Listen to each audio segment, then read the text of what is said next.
Hi everybody, welcome back to my channel. Today I have a short video for you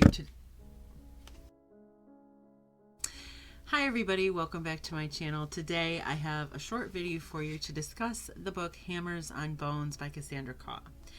Now this book I purchased and specifically read for my October series of frightening, chilling, creepy-tastic horror, thriller, suspense, supernatural books.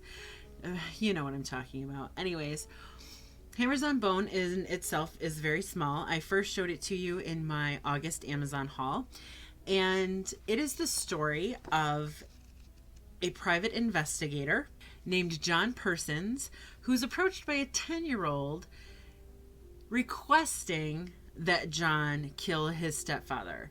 The 10-year-old claims that the stepfather is a monster and that if he's not killed, something horrible will happen to him and his little brother. Obviously, this is a unique request, one that John Persons has never been subject to before, and he's intrigued enough to investigate the kid's claims. Why does this kid think the guy's a monster, and so forth. Come to find out, we sort of have a body snatchers kind of thing going on where people are actual monsters. This is book 1, and there is a book 2, which is the conclusion to this story. I have to say that I really enjoyed this book. It's really well written. The language is beautiful and the descriptions are effective and gross.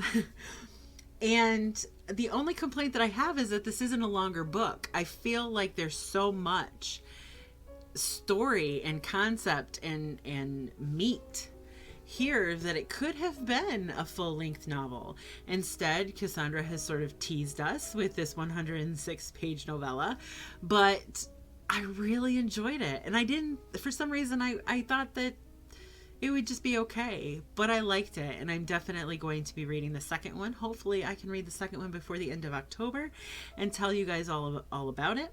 In the meantime, I do suggest Hammers on Bone. It is a really short, quick, beautiful read that, quite frankly, is an interesting story as well.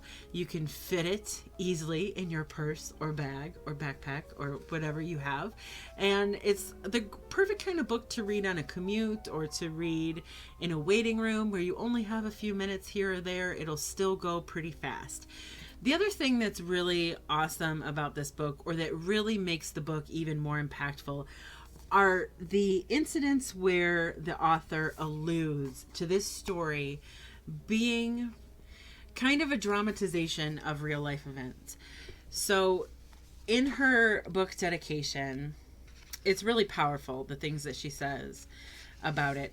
In her book dedication, she says, "To all the monsters hiding in this world, I hope the children will skin you alive. To the children in the world, let no one say you can't make your monsters bleed."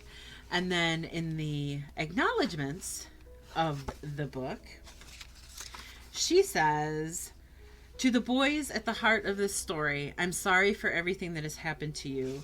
The world is a dark place, and it tears at me that you had to walk through its shadows at such an age. But there are people who love you. And if they are not there, I hope you remember that there are no monsters that will not bleed. This life belongs to you. Don't let anybody tell you otherwise."